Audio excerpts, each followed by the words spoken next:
Good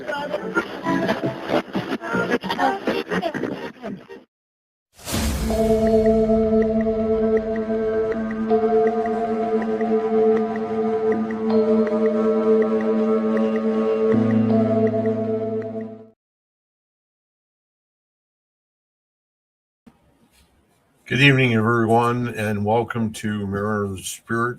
And this is on the Supernatural Inc. network. And I am Greg, and I am your host. Tonight, I have another very, very interesting guest. And before I bring him out, I want to go ahead and mention the things I usually mention. And that's number one, I usually mention the people I support. And it's the first one would be PKC, Paranormal Kicks Cancer, with Chris Gaskowski and Alex Wilkinson. And they're from Florida.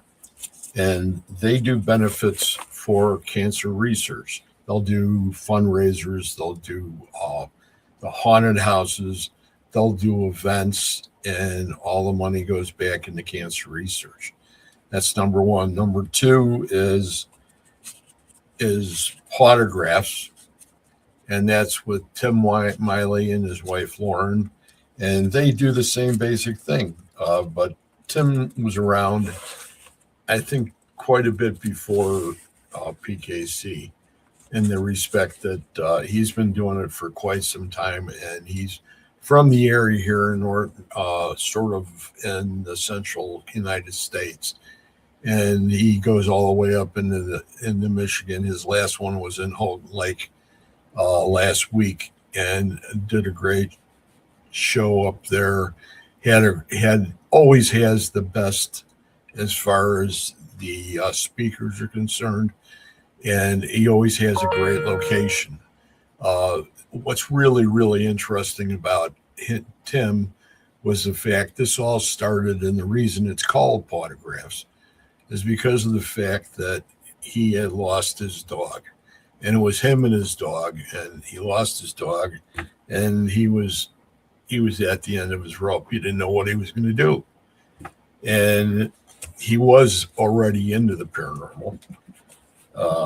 He had the opportunity. He had this crazy idea. What he did was he made a bunch of copies of himself and his animal, and he signed them, and he took them to the one of the Paracons in Chicago, and back in the day when they were really Paracons, and took it to Chicago, and he went ahead and sold them, and people were buying them all, as many as he had, they bought, and he was ecstatic. It was like, boy, it was a new life, and he decided he was going to find a way to go ahead and put it all together, and that's what he did. He came out with a great event. Tickets are up there, but at the same time, your experience with about 7 or 8 speakers is more than willing, and it's usually a 2-day event. So wherever he goes, he always has a following, and he does a great job. And Lauren's been a magnificent help in helping him carry that tradition on. So from there, I would go to the authors that have been on the show and that I want to acknowledge. And it starts out with Bruce Holliday, Tobias Wayland, Adam Benedict, Kathy Kressel, Barnaby Jones, Sherilyn Cotter, Dr. Heatherly Langdon, Lynn Monet, Ron Iacovetti, Victoria Munday, Tony Rathman, Natalie Jones, Patty Negri, Sylvia Schultz, Amelia Cotter. We got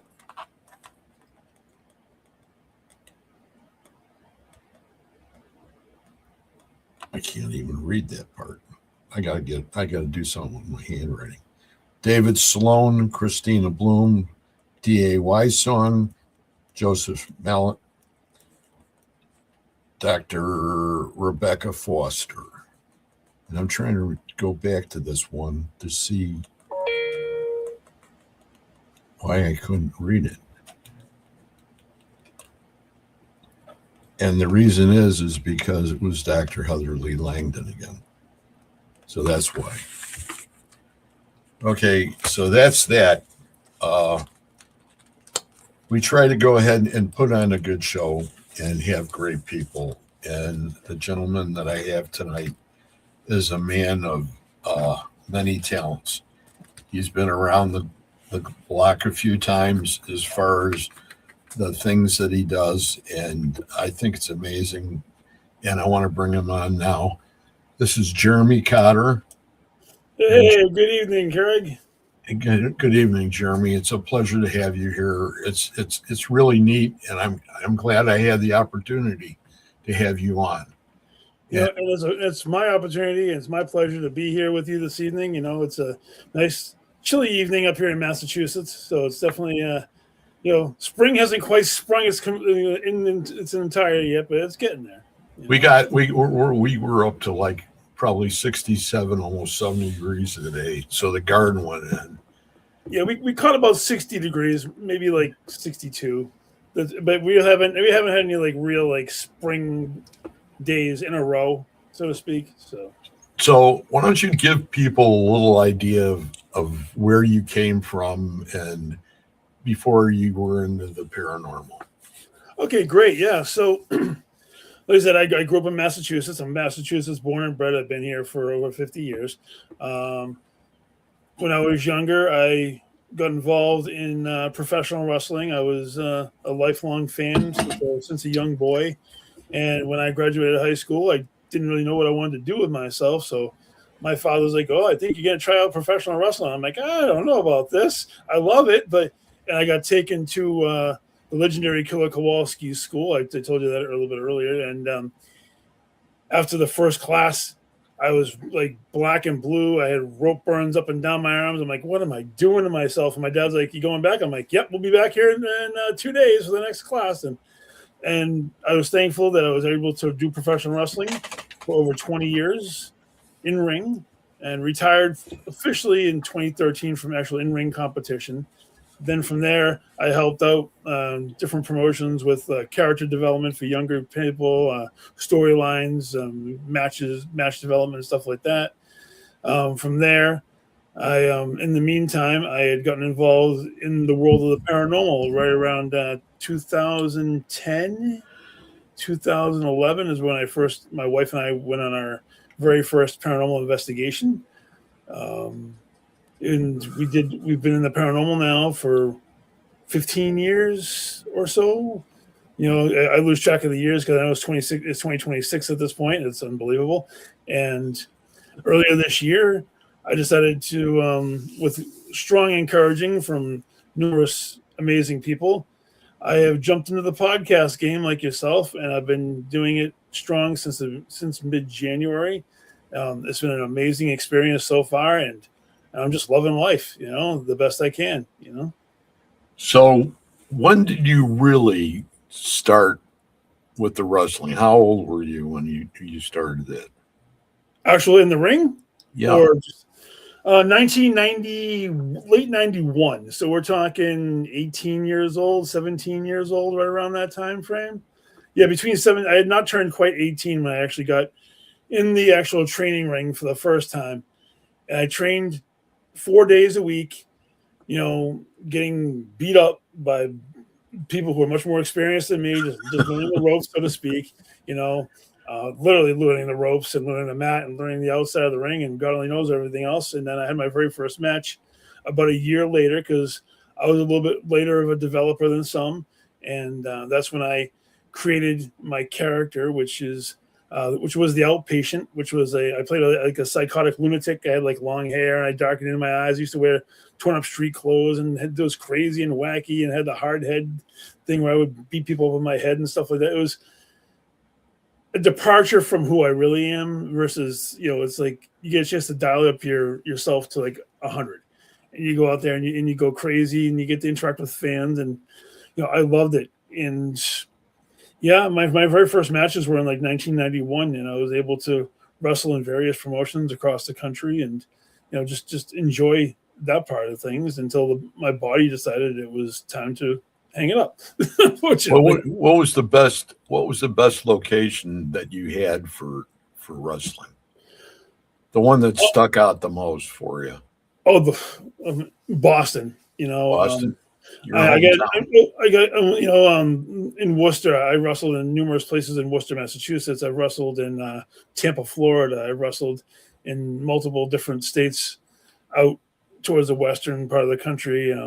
I was able to, work for various versions of the National Wrestling Alliance, which was a big part of like my stuff during like the late '90s into the early 2000s, and I did some job work for the WWF enhancement talent stuff. So I got the chance to wrestle in New York and like the Knickerbocker Arena, and Wow. places in like Vermont and stuff like that. So, you know, I got a chance to wrestle legends like King Kong Bundy and Oh, wow. Superfly Jimmy Snuka, and yeah, it's it's more so the crowds and the people, And I mean, granted, I had a lot of strong roots tethered to the New England area, and some of the smaller crowds are just so into everything.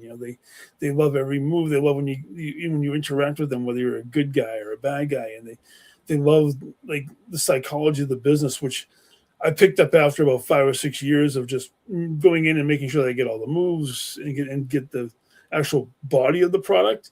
Then I started concentrating on the psychology of the business and character and like really like figuring out that part of it. And to me, the later half of my career was much more intriguing to me because it made me let me dive into character development. Let me figure out what would my character do in particular situations, and the crowd would react, and how would I get the crowd to do exactly what I wanted them to do, if that makes sense. That's So awesome.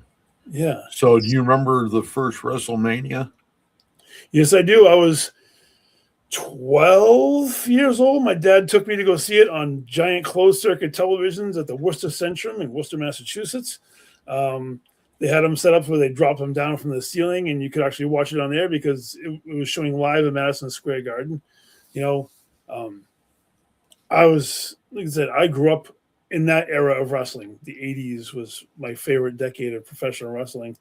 All all the characters and the wrestlers were larger than life, and it was like Yeah. Andre the Giant and Big John Studd and Hulk Hogan in his prime. He was like 6'7" or whatever the hell it was, and even like the big muscular guys. And it, I just remember all the stars were so like larger than life guys, and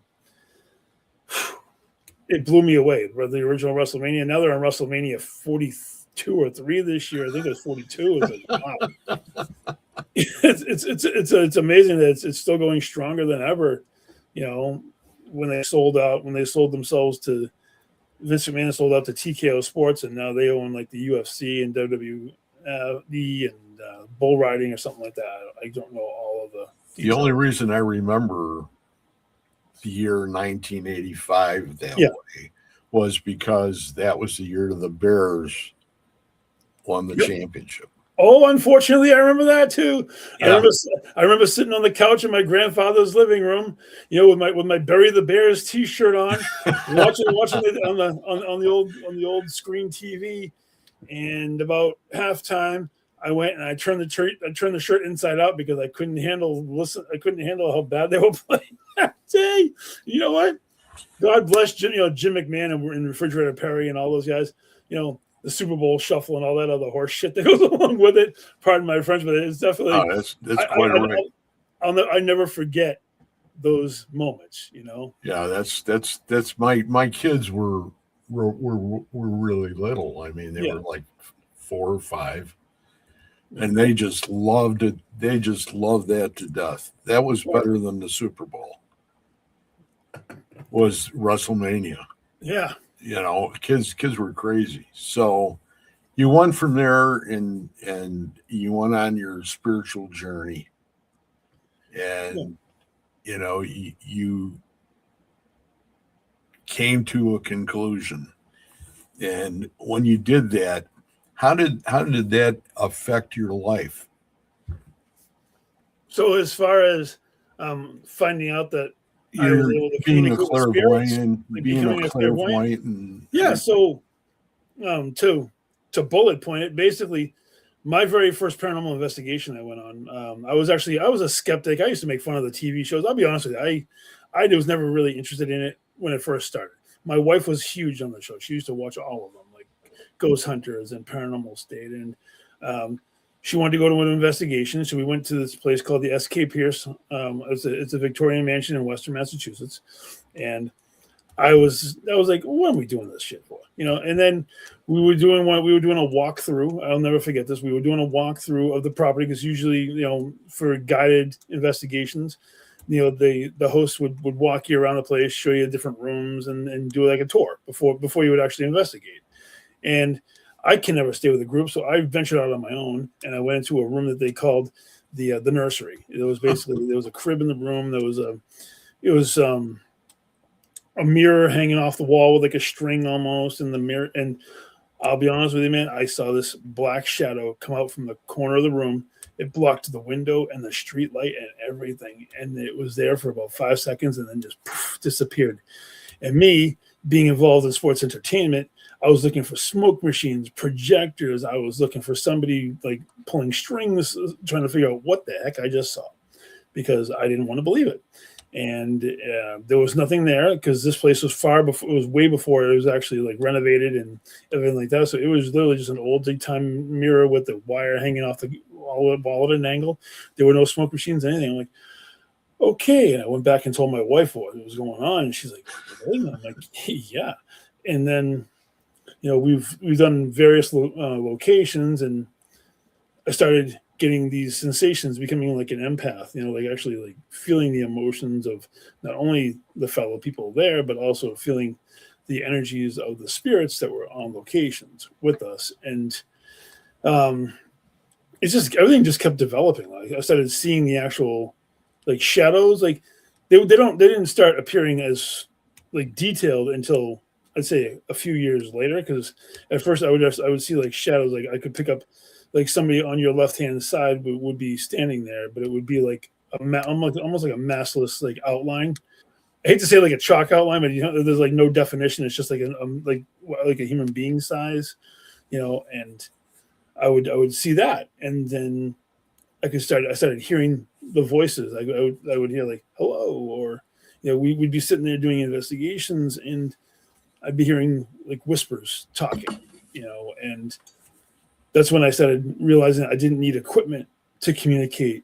I was actually able to hear them directly, and I remember there was around like 2014 or so is when I asked the spirits to show themselves to me, and they actually started coming in detailed. Like I could see the hat, I could see their mustache, I could see facial hair or eyes, or I could see like what kind of, if it was a woman, like what kind of dress they were wearing, like the little scout frilly, or it was like one of those nightgowns. Everybody sees a woman in white, they always see like the white nightgowns, and but I mean, I started like getting the smells, like if I was smoking a cigar, I could get the tobacco or the perfume or the cologne or any kind of like smells like that. And it's like I say, it started developing. And then one day we were at the Conjuring House, actually, of all places, and we were doing an investigation with a group, and they were going around the room and they were having everybody introduce each other and what they did. And I said that, well, I have some abilities and I'm not quite sure what it is. And the woman who was running the thing, she said to me, she goes, well, tell them what you are. And I'm like, well, what am I? She goes, you're a clairvoyant. And all of a sudden it hit everything. It's that one moment of clarity, Greg. It's like, everything's happening. You don't know why it's happening to you. I wasn't like a medium when I was a young child. I wasn't, I mean, I don't know. Maybe I had imaginary friends like everybody else does, and that weren't really imaginary. We can definitely dive deeper into all of those things. But then when the word was used, and I embraced it, and felt more comfortable with that part, and like I'm always open.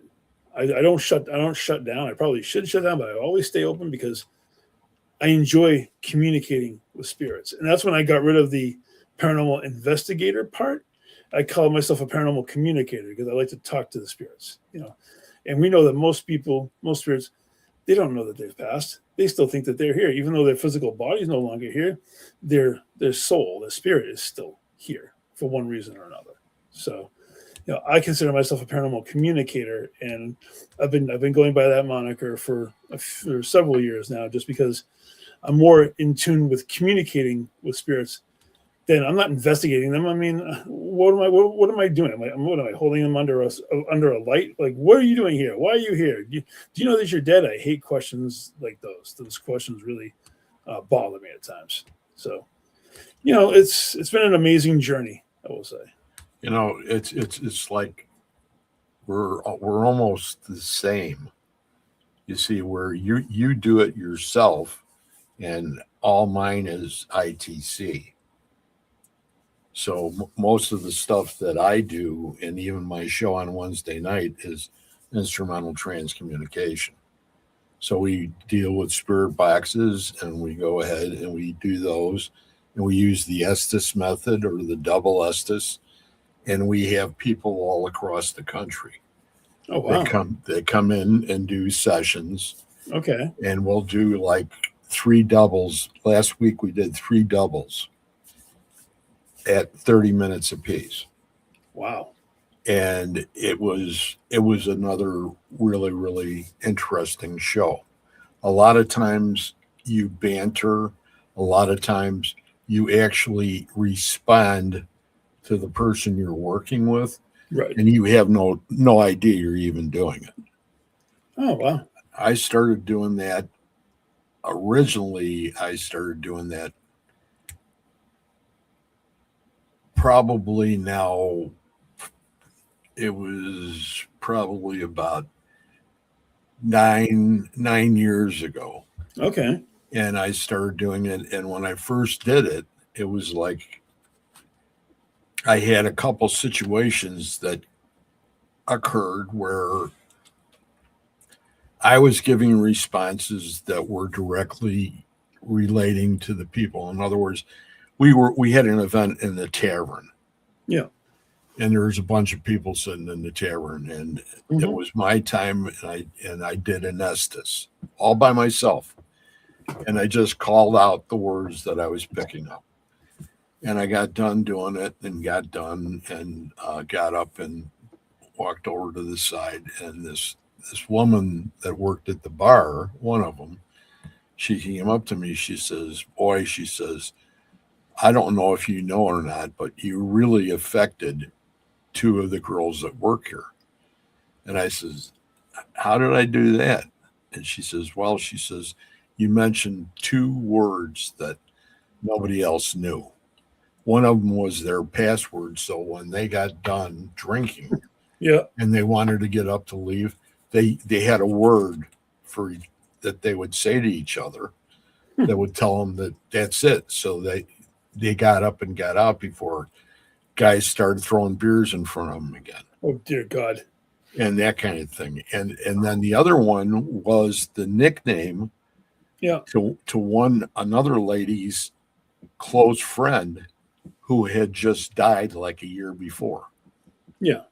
And I said that too. And I just went, wow. So it started to work like that. So I was channeling. And I have been doing that since then. Okay. Actually, before that, when it happened, but one of the guys that was in the first group, the second group I was in, happened to be from up here in Illinois. Happened to be one of the college kids that was shot during. There was a killing. Some guy went crazy at Northern Illinois University and shot like 8 people, killed like 7 of them. Wow. He was shot in the back and survived. So we're at another event, and I'm up on stage, and I'm doing the Estes, and I start doing it, and I get done, and he taps me. It's all done, and I take my blinder off, and I look at him, and I said, "Are you okay?" He says, "No, I'm not." He says, take the notes. I got to go outside. And I thought, oh, this is bad. So I went ahead and left and went out with him to find out. And he says, man, he says, I don't know how you did it. He says, but you mentioned things that were directly related to the day I was shot. Wow. And I just went and I says, oh boy, what am I going to do now? You want to pray. You want to say, hey, is this supposed to happen? And, everybody that deals with that kind of communication work understands that it's really not you. Right. You're just the spokesperson, Mm-hmm. And that kind of thing. So it keeps me going. Yeah. And, I've had the opportunity to work with a lot of great people, and we've done a lot of great Paracons. I haven't done really a big one where I've never been a main act or Right. main attraction. Of course. I'm always in a room somewhere, But they like to come in, and I usually have somebody close to me, like who Rez is Resnick. I've heard the name. I haven't met him personally, but I know he's on the I know he's on the network, and him and I have done a couple together, and he's a great friend of mine, and awesome. We have a lot of fun. But I was curious because the reason I brought all that up is just because I was curious because of you being clairvoyant. Mm-hmm. That's why I said that. We're almost like that. Right. There's a very minuscule area in between showing the difference. Now, I have done the Estes once or twice, and honestly, I had a really horrific experience with it, and I would never put it back on. So I'll tell you real quick. So we were doing an investigation. I'm trying to remember. It might have been at the Oliver House in Middleborough, Massachusetts, an old school home. Really an amazing, amazing place that has amazing energy. And I put on the headphones, I put on the blindfold, and they were asking questions. Now, during the Estes, while I'm sitting there waiting to hear, stuff coming through, this face runs up out of nowhere, gets right in under the blindfold, and screams at me through the earphones, just like screamed. And I'm like, nope, I'm done. And I handed it off to somebody. They're like, what happened? I go, a woman ran up, got almost nose to nose with me, with the blindfold on, and screamed through the earbuds right into my face. And I'm like, yeah, no, I'm not meant to do this. Here, let somebody else do this. I'm good. I mean, I respect it. I think it's an amazing thing, and I've seen some amazing results from it. But that one experience of having a spirit just like come up to me through the darkness and get right in my face and scream at me, and I was like, okay, nope, I guess I'm not meant to do this. This is for somebody else to do. Yeah, so it's part of our development, I think. Your development is being a clairvoyant. Mine is working at ITC. We all have our little different paths. It's true, but it's good that everybody has a little something different. So when everybody gets together and they actually work together, it's amazing what kind of results you can get from multiple different angles and multiple different avenues. And to me, that's the best part about investigating. Some people are tech people, some people are empaths, some people are the psychic mediums. I'm not going to claim to be a psychic medium. They do amazing work that I can't possibly do.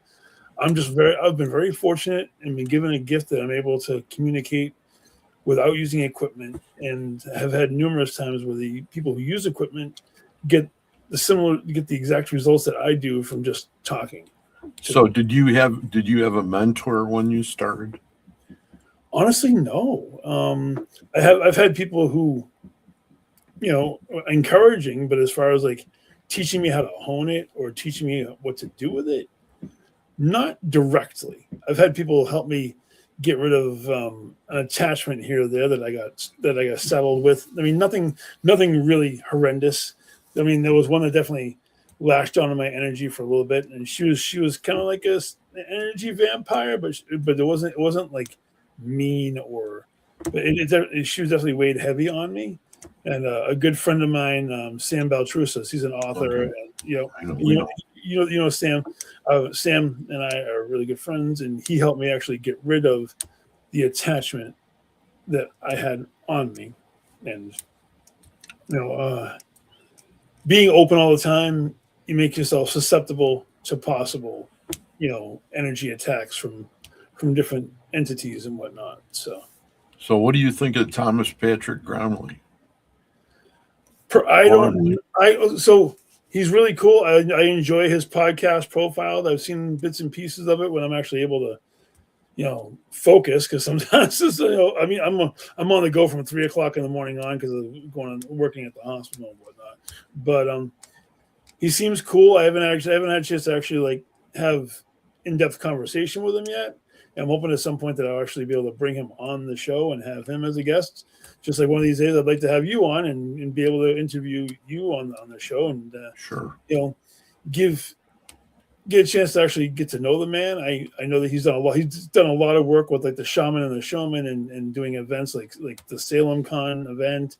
But as for like, I haven't actually had a chance to like stop and quote unquote break bread with him or talk to him, and I want to at some point because he's really cool. It seems like he's really cool. yeah, he's an awesome gentleman. Yeah, and I knew all the guys that were all part. We were all the originals from the Warren Legacy Foundation. Okay. So you have numerous people in there that were all part. Bill Slevin he's down in Florida now. Yeah. Or he was even back then. Okay. But I came this close as the last time I was in Key West to run into him, and he was a friend of a friend of mine who happened to be David Sloan, who was the one. He's the gentleman that had Robert the Doll. Okay, yeah. So I've been with Robert for like 30 years. That's cool. I mean, yeah, ever since my brother-in-law moved down to the bottom of the Keys, every time we would go into Key West, I would always venture out. And the first time it was by chance. And, and the way it happened was there was an open house, and it was a weird house because it was pretty skinny, but it was like 3 stories tall, and it was open. And I everybody else was going to go. They were going down to this restaurant. I said, I'll be down there in a few. I just want to stop and see what's going on. And I went into the house and I started going up the stairs. Yeah. And I got up to the 3rd floor, and sitting on the windowsill was Robert. Oof. And it was like, and I just looked, and it was like, hi. And I didn't even know his name at that point. And then I thought, wait a minute, this is the same doll that I had heard of that's down here. And his name is Robert, And then it was just like, he just said, yeah. And it's just all the same kind of communication that you're talking about. But it turned out to be, since then, I've been with him 3 other times. That's pretty cool, And I haven't had a chance to meet Robert. I've actually watched documentaries about Robert, or shows that were inspired by the doll. I've had interactions indirectly with the Annabelle doll. I've been in Annabelle's presence. You can keep Annabelle. What's that? You can keep Annabelle. Yeah. It was kind of funny you mentioned the Warren Foundation. A good friend of mine, Jimmy Pedadino, Mr. Haunted. Yeah, he used to work with Ed and Lorraine Warren back in the day too. And, okay, he was all part of that same group. Yeah, he's like one of my favorite guys that I've talked to. He's funny as all hell, and it's just but I mean, he was deeply entrenched with the Warrens from the jump, and it's cool. I mean, like I said, I've interacted with the Annabelle doll indirectly at different events that she was at, and some of the other artifacts that they've brought to like the Warren cons that they've had at like the Mohegan Sun casino or the hotel down in Connecticut, like when they were first getting going,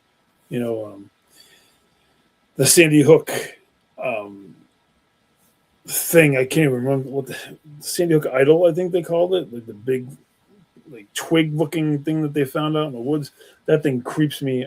Oh, I can't be anywhere near that thing. That just makes me feel very, very, very. Yeah, it's crazy. We're getting some crazy feedback right now, aren't we? You hear that? The whirring sound? Yeah, it's not on my end. I don't know what the hell's going on. Huh. Wow, we start talking about haunted objects, and all of a sudden the computer's not doing weird shit. I don't know. That's unbelievable. It just started. Yeah, I mean, the last time we were just down there in January. Okay. And I spent quite a bit of time with David Sloan, who, and so Robert's now in the museum. It's in the fort. I can't remember the name right now for some reason. I have a brain fart, but it's the one of the forts. There's two forts in Key West. Yeah. One's on the west over by the Gulf, and the other one's, down almost basically downtown Key West. The airport's right next to it. So that's cool. And that place, the first time I went in there by myself, because like I said, my wife and my brother and sister-in-law didn't want anything to do with it. Mm-hmm. So, I went in there, and it was the first time Robert was encased, and they have him in this big plexiglass case. And the rumors about the letters that people send after they have said something stupid in front of Robert, and the responses, they're thousands, and they still. So that was one of the big questions. I was talking to David, and he's got a great guy that is his general manager that sort of runs the museum now in the fort. And some of the things that happen are just because of the people. The people come in there and they're not. They don't treat them like another human being. You know what I mean? Right. And that's uncalled for. So that down the road they're going to be writing a letter back to say, "Please, Robert, forgive me." Oh yeah, absolutely. Because these enchanted objects or haunted objects, however you want to describe them, they have energy, and that energy is because somebody loved it so much, or they're attached to it, and it's an extension of their earthbound soul or spirit, in my opinion. So you have to approach those objects with respect, because they don't want you treating them horribly. Just like when you meet up with like Annabelle, or I've met up with other haunted dolls or objects, and I always make sure that I pay my respects to them. I'm not going to be, you don't want to be rude.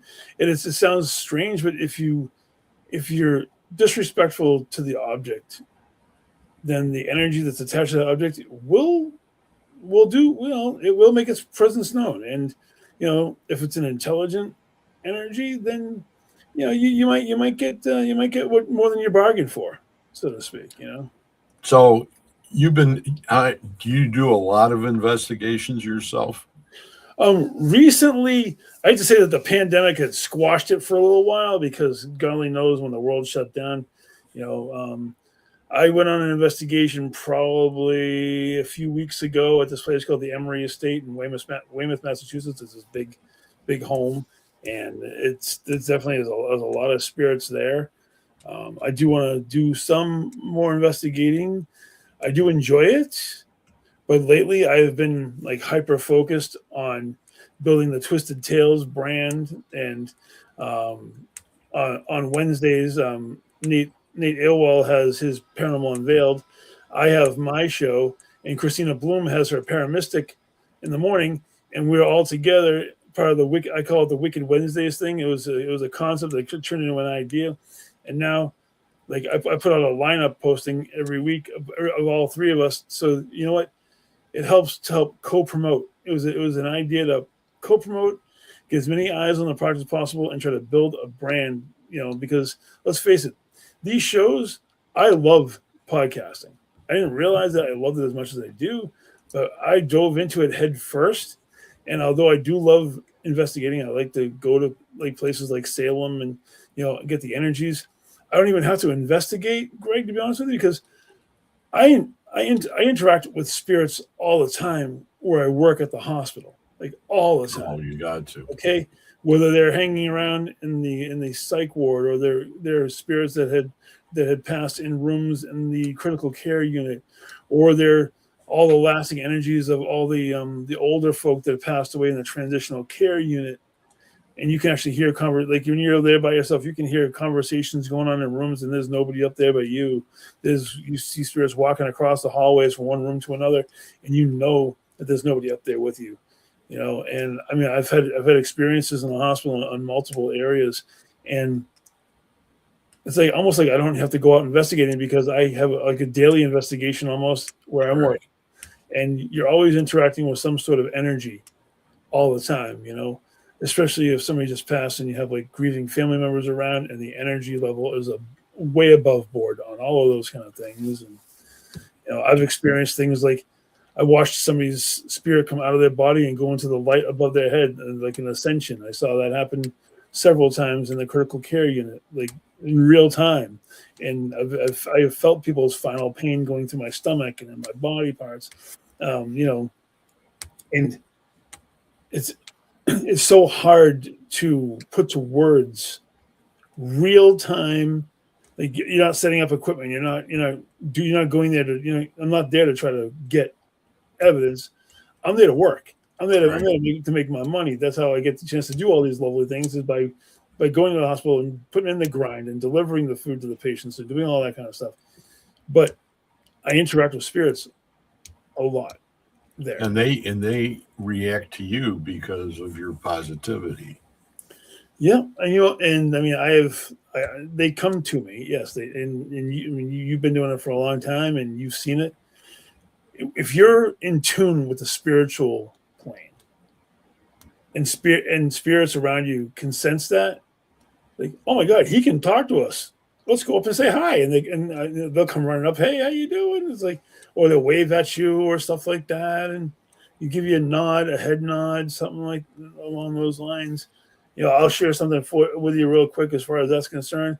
Last year, around the 4th of July, we don't close. Obviously, the hospitals don't close. We're open 365. So I was doing my daily job. I'm in charge of filling out all the patient floors and putting the snacks in there for the patients and the families to have up in all those kitchenette areas. I was in the cancer unit. Okay, and there's nobody in there because it was closed for the holiday. It's because it's an optional thing. So I'm walking by the exam rooms. I look over, and there's a little man sitting there with a fedora or a hat, or I think it was like almost like an Irish cap kind of thing. And he was sitting there and looked over at me. He was like, "Hello," and then just disappeared. I'm like, "Okay, yep, that just happened. All right, cool." And just go and do my job. But it was just like, I acknowledged him. He saw that I saw him. He said hello, and then took off, disappeared. But it's just things like that happen randomly. It's not a daily thing every single day, but it happens more often than not.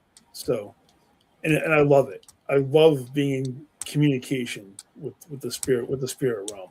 I really do. I So, think that's what carries us all. you That know, I agree with you wholeheartedly. I think you know, it should I was learn how to? I mean, I ground myself when I go to like actual investigations, like haunted places, but my crown is always open, like always open, and I don't shut it off because I want that experience of the next spiritual energy that wants to come to talk to me. I don't want to shut off for those moments that you might miss out on if you're not paying attention all the time. I mean, that's how I feel about it. I try to stay in direct communication as much as I can because I don't want to miss out on, talking to somebody that wants to talk or engaging with somebody. So, yeah. it's the coolest thing that I've ever done, Oh, without a doubt. I And agree. It can be scary too. I mean, if you're dealing with some negative energies, because let's face it, not all energies on the spiritual plane are happy-go-lucky. You're going to end up with some that are definitely on the negative end of the coin. They might have been kind of grumpy on this side of the plane. They're not going to see the light, and everybody's not happy on the other side. They're just as grumpy as they were when they were here. I'm fully in the belief that if you were a jerk here, you're going to be one on the other side. I mean, not everybody you don't get an automatic epiphany and everybody's just happy go lucky and dancing around.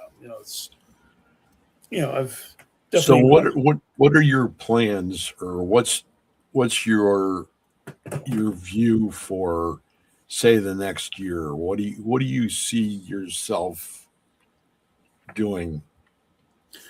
so I'm going to a couple of conventions this year. One or two of them I'm going to just go visit.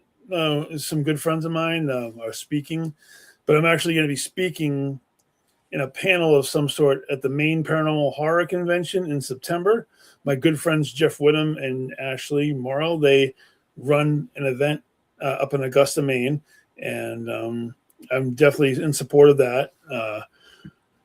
Um, I'm gonna push this brand as hard as I can. I've got a lot of quality guests coming up, and I'm booked solid through July right now, and I'm working on August, September, and going into the later months.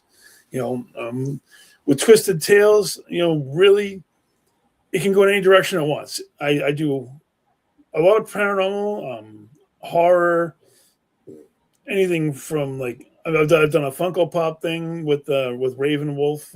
She's a big Funko person like I am, collector. Toys, wrestling. I plan on doing some wrestling shows. Like I'm all encompassing, and I'm trying to focus more on the people themselves. I had a really great guy on earlier this week, Chris Brown, the psychic medium, and he's a guitar player in a heavy metal band, and we talked music for a good 25 minutes worth of that show.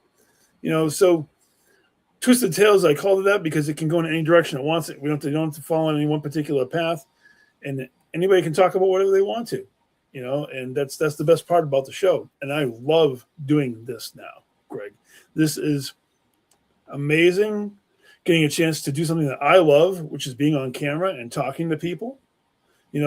Whether when I was in professional wrestling, I used to have the mic all the time. You have to do live mic promos in front of, between dozens to hundreds, if not a couple of thousand people. So I learned how to become a wrestling manager at one point for a couple of years. So, just doing the talking for the wrestlers. I like this. I like engaging with people. I am definitely a people person.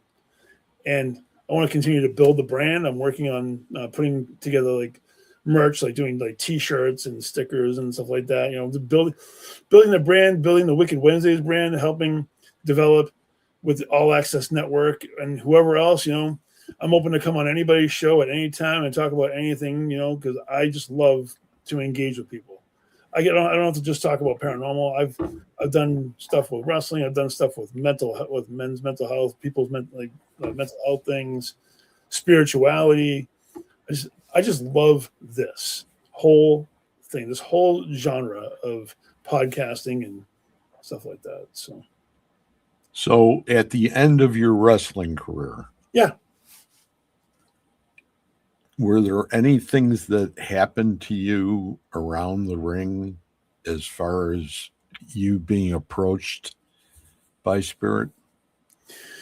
You know what? I'm gonna say no because when I was in wrestling, and it was at the very beginning tip of the paranormal. Like my wife and I had just started going to some investigations while I was wrapping up in wrestling, and at that point, I wasn't in the clairvoyancy. I wasn't deep into the spirituality section of the paranormal. I'd go there. I'd learn how to use like dowsing rods. They teach us how to use the K2 meters or the EMFs or the ghost boxes. I learned from the get go that I'm not a big fan of that ghost box thing. After about a couple of minutes, my ears turn into scrambled eggs, and I have to get away from it. I'm glad they invented the portal box, which got rid of all that white noise garbage that was in between, so you actually get real. I've heard real results from that, but I was more focused on finishing up with wrestling, and I tried to keep the two apart as much as possible. I know that they've had shows where there've been pro wrestlers that have done guest spots on Ghost Hunters, and they've done investigations. I remember there was several different WWE personalities that were those, and I never wanted the two to mix because as much as wrestling is staged and as much as wrestling is choreographed, and yes, you take bumps, you get hurt, but the who wins and loses is predetermined, and the characters are, obviously the characters are just these people's personalities bumped up to about 10. But I never wanted it to interfere with the paranormal side because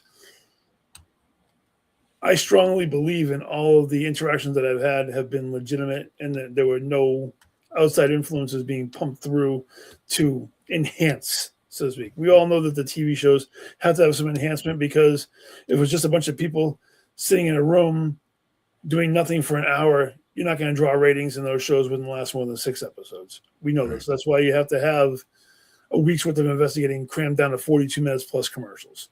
We all know that there is some showmanship to there, but the actual investigating part, I never wanted to sully that by mixing the two together, if that makes sense. You can't. You come from a good section of the country, as far as the paranormal is concerned. Oh, as far as New England is concerned, oh yeah, it's rich up here. It is. I mean, it's rich almost everywhere if you dig deep enough. Oh. You've got to go to the older spots. You have to go to the more established places. I do. I spend a lot of time up in the Seattle area. Oh, wow. I have a daughter up there, and I've been to places there. I've been to Bremerton, the Navy base. There's a destroyer there that is quite haunted. Nice. I have a friend that runs the tour, and we're supposed to, next time I come there, I'm supposed to call him. We're supposed to do an overnight on it, just like you guys do with the battleships out by you. Oh yes, I mean the USS Salem, which I've done several times, is amazing. I have had a dear friend of mine who I've had on the show a couple of times, Ellen McNeil, and she's part of Spirit of New England. Her and her team have done the USS Constitution, which was something I would love to see, but I know that those things are built for people who are like 5'3", and I'm 6'3", and I don't want to come out of there missing my head because you don't want to run into one of those steel bulkheads. Oh no, I definitely don't. I remember when I was a kid, touring it when I was like a little kid in like middle school, and smashing my shins on those those shin breakers. It's like ooh. And nowadays it would be skull crackers. No doubt, Bad news. Actually, and I have actually a couple of good friends of mine who I had on my show recently, Matt Hawks and Elizabeth Havenor. They have the Humbird Bar and Grill, the Hotel Bar and Grill out in Humbird, Wisconsin. They're actually they live out in that Wisconsin area too. So. They're amazing people, and I someday hopefully get a chance to go out there and visit their haunted hotel bar and grill. So. And it's in Hamburg. Humbird. Humbird, Humbird, Wisconsin. Humbird. It's part of, it's like a town within a town. I'm not sure exactly where, but I've seen, they showed me the pictures. It's a beautiful place. They're amazing people. If anybody is ever out in that area, definitely check out the Humbird. Yep, my friends Matt Hawks and Elizabeth Havener, they are great people, and I support them too. I support everybody. That's who I am. I go on, I share everybody's stuff. I do the best I can, because I feel that if you put out content, you deserve to have as much support as possible. Is it okay with you if we go some over? Yeah, I don't care. I'm fine with it, man. Okay. I got to work in the morning, but I'm not worried about it. Yeah. So yeah, You don't have to get up super early, do you? I got to be in by 6, but that's cool. I can do it. I can do it. No, I mean like 10 minutes rather than absolutely. go ahead and say, it's time we got to stop now. Nope. Oh, I'm fine. We can definitely. That's cool. That if you went ahead and you looked at, and I mean, if you had your resume all down as far as all your locations and how you've done across the United States and different places, and it's always neat to always run into somebody who's, especially like you, that comes from, to me, one of the biggest areas in the United States. Okay. And there's things that always go on there. And I have people that work with me on my shows during the week that are from New Jersey, Okay. and they're from Massachusetts, and they're, and it's cool because, that shows you that there's a balance. Yeah. That, everybody's the same. And that's what makes it. And then your network is just, it's hands down right now is the best, I think. I'm saying that I'm not doing that to flatter you. No. I'm saying it because of the people, the talent that's there, and the people that actually use their heads and their hearts at the same time. Absolutely. Where you don't have that with a lot of the other ones. I mean, I like, now that I've been like learning more about the podcasting, and I've been reaching out, and I've been trying to watch shows on follow other networks too, just to see how people do things. And anybody who has the time and puts the effort to get behind the computer screen, or you put on the headphones or the mics or everything, all deserve the respect. They all deserve to, and I respect everybody who's got the time to go on and work their asses off and every show and better themselves and, do their best that they can all the time.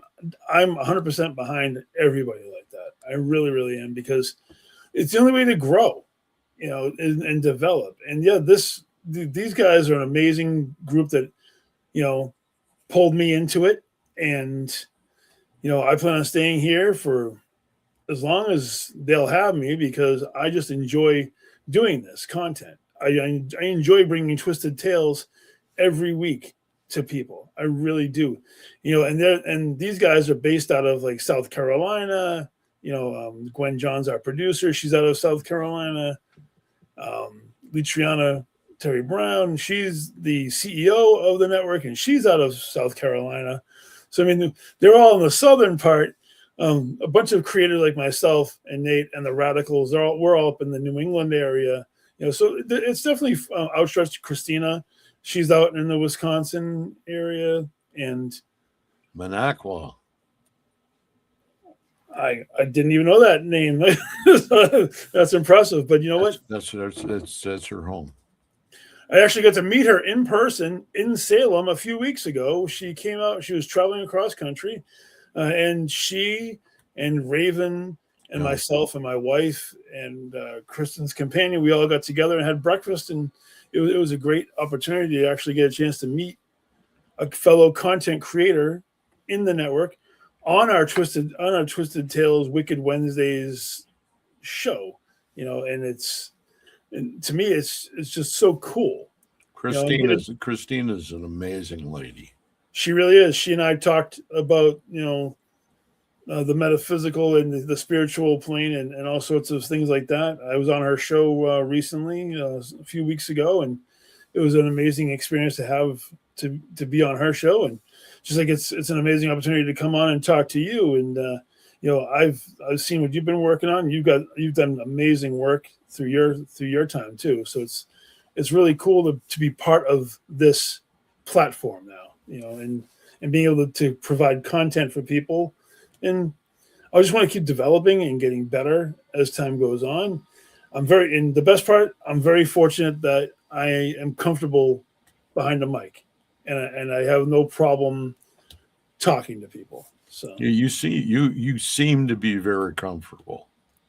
Years of professional wrestling where they shove a microphone in your hand and go, "Okay, kid, you gotta plug." Either you do it, or I'm gonna.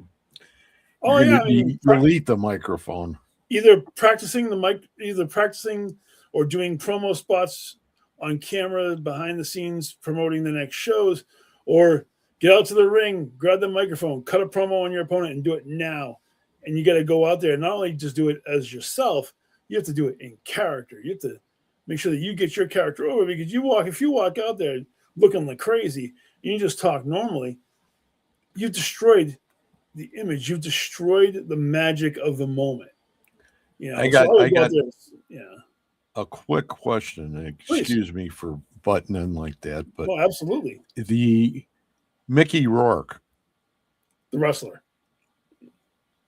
Did you like that movie? It had its moments. I give Mickey tons of credit. He learned from people how to actually do the moves. Because I know that he did a lot of the moves in the matches. He did a lot of the stuff on there. Obviously, there were stunt doubles here, there, and whatnot. It was a very tragic story at times, but a lot of it was legitimately how things are, or how things were, or how things become when you become older, where you have to get a job working at a supermarket just to be able to keep a roof over your head, no matter what that roof is. And it's the unfortunate part is just how realistic it was. And some people will say it was, and people will say it wasn't. I've seen it firsthand.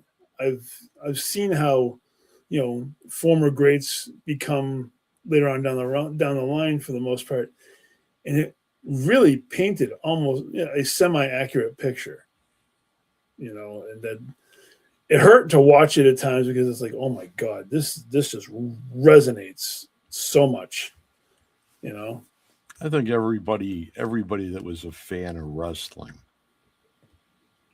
over the years, seen all these different people, and then they see him portraying a great wrestler and see him on his spiral. It's like no other. So I would rate him. That's probably one of the best wrestling movies I've ever. It is the one. No, and I agree with you. I mean, there were some back in the old school days, like I Like to Hurt People, that came out, and I think it was like the 70s. Freddie Blassie was like the main catalyst of that one. More recently, the Iron Claw, based on the Von Erich story that came out, which was good, but it definitely had some glaring holes in that one, and some very. Isn't that Baron van Rushke? I'm not sure if he was in that or not.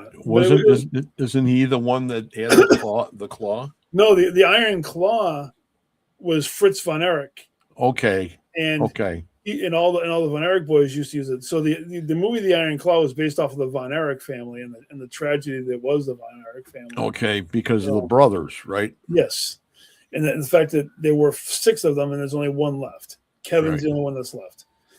And unfortunately, like right before when The Wrestler came out, there was Beyond the Mat, which came out probably a year or so or 2 before that, which was a behind-the-scenes thing that showed the really dark side of like Jake the Snake Roberts and a bunch of the other professional wrestlers that were in that movie, and some of the just some of the bad stuff in the business, unfortunately, and then when Mickey Rourke's Wrestler came out after that, it still left a little bit of a sour taste in a lot of people's mouths, but it is what it is, unfortunately. And the stuff's out there if you want to watch it, that's cool.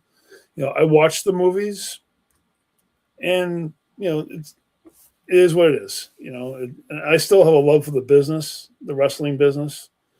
It's just right now I've been super focused on my podcasting and this universe now, podcasting and still in the paranormal and stuff like that. So I'm happy for you that you've done great things already with your podcast, and you're surrounded by a lot of great people, and there's nothing that can't be asked of any of them that they won't answer.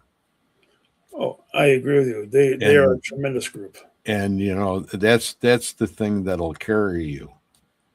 And when you look at things like that, you go ahead and say, wow, and all I can say is that it's been an honor to have you here. As soon as we had the connection, it was like, wow, why do I know you? I still there's something else to this that I feel that it could be on a sub level, like a spiritual level. Like we may have met in a different timeline. Yeah. And we're meeting physically here for the first time, but our souls may have connected somewhere else before. I was told I've had 11, 12 past lives, but out of like 9 of them, I always had a tendency to have my head removed. Oh dear God! Because I was a warrior. That's all I was. So, and this is from people that know, and it was like, wow, and it was like, and you're probably the one that took it. I ain't going there. I'm not claiming anything like that. No. I don't want to go to jail. No. Twisted tails is one thing, but yeah, I know. Putting down an executioner's axe is a completely different thing. I don't think I have anything to do with that. Yeah, and I don't know where that came from. Half of it just spilled out, But that's the difference, is that we can go ahead and we can talk on a one-on-one basis. Right. And there's a lot of things that happen in life where you're never given that opportunity. Oh, absolutely. You got Lenny Dorman in here right now. And Lenny Dorman he has a podcast on your network too. Yeah, I haven't been on Len's yet, and I haven't had him on mine yet, but I'm sure that we're going to intersect at some point. He is a great individual. I knew him from the south side of Chicago way back in the day. So, and that goes back to when the paranormal sort of started in Chicago. Actually, you know what? I'm going to call my own bullshit on that. I have talked to him briefly. I went on his show when he had an open forum during New Year's Eve, this past New Year's Eve. I just happened to be on my phone, and I was like, you know what? I'll chime in, and I think I hung out with them on the. That's when I saw you. You know what? You're right. You're absolutely right, because I was on the show with him. I hung out for like a good hour before I'm like, you know what? I got to go to work in like 4 friggin' hours. I gotta get some freaking sleep at some point. So that's but as far as like a one-on-one, actually getting a chance to talk to Len, hopefully one of these days we'll be able to crisscross and be on each other's shows and show support just like everything else. I support every day of the week. Yeah, granted, I am biased a little bit towards Wednesdays because Wicked Wednesdays was a creation of Nate Elwells and I, and thankfully I'm very happy that we have Christina on board with it, so we can showcase her stuff as well, and everybody works together. And you know what? Every day is great. What time's your show on Wednesdays? 9:30 p.m. So I rock just about a half an hour before you do tonight. I'm 9:30 to 10:30. And Nate is from 8 to 9, right before me. So we run back to back. So then we came up with the idea for the cross promoting each other's shows. He came up with the name Wicked Wednesdays. Our good friend Danny Radical, who actually made my theme song, also came up with the theme song for Wicked Wednesdays. So we actually have a promo video for Wicked Wednesdays that I add into the entire post of everything that I end up doing. Because I'll be honest with you, man, the day after I have a guest on, I'm already promoting the next guest. I'm already making my in-person promo video, and then Gwen puts out my amazing advertisement video for me, so I have those videos, and I'm promoting Friday, Saturday, Sunday, Monday, Tuesday. I rerun and share and repost it several times because it's all about building an audience. It's all about building a connection with people, and that's what I love, and that's right. And from being in wrestling, and I know that I'm getting a little bit long-winded at friggin' 11 at night, but the constant promotion is because that's guerrilla promotion is what I got used to doing with wrestling, and we have all this free, and I'm gonna get on a small rant, so just let me get this out of my system because for some reason my brain's kicking here, but we have all these free platforms, Greg. We have Facebook, Instagram, TikTok, and some of the other ones too. I mean, I don't use Twitter or X or anything like that, but we have all this free advertisement space. So why aren't people using it? Push your brand, push the brand, get it out there. Get the if you have a banner, you have a logo, put it out there. Get it so people can see it. It doesn't cost you anything but 10 seconds to hit. To put it together and put it out there, or if you're running a show and I want to support you, it takes 5 seconds to hit share, post. That's it. Promote each other, share each other's stuff, be supportive of one another. I'm so much on the positive side of things. Don't break other people down. Help build people up. That is my motto. I will die on that hill. I swear to God. Don't break people down. Build people up. Support one another. That's the most important thing. Help each other's brands grow. If you don't want to do that, maybe you should just go do your own thing. Right. I promote the network all the time, no matter what. Doesn't matter. I don't care what night of the week it is. I always do the best I can to. If I see it in my feed, I'm always like share. Why? Because it helps build everybody's stuff. It gets more eyes on their product, and that's just the way it should be, Sorry, that was my rant about. So, is there any other place that they can get a hold of you that you haven't mentioned? Facebook with Jeremy Cotter. On Instagram is YodaMan1973, as well as I'm working on putting together a Twisted Tales TikTok where I'm going to start doing lives occasionally and stuff like that. Hopefully, if anybody wants to see me live, I'll be appearing at the Maine Paranormal Horror Convention.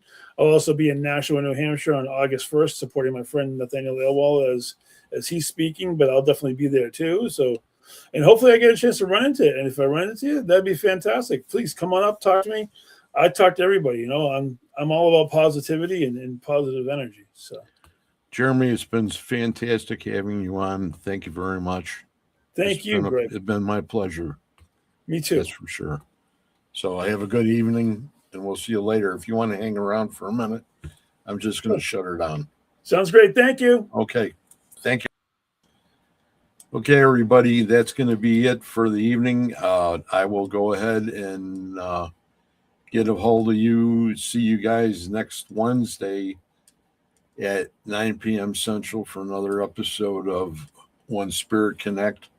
And we have another couple surprise guests.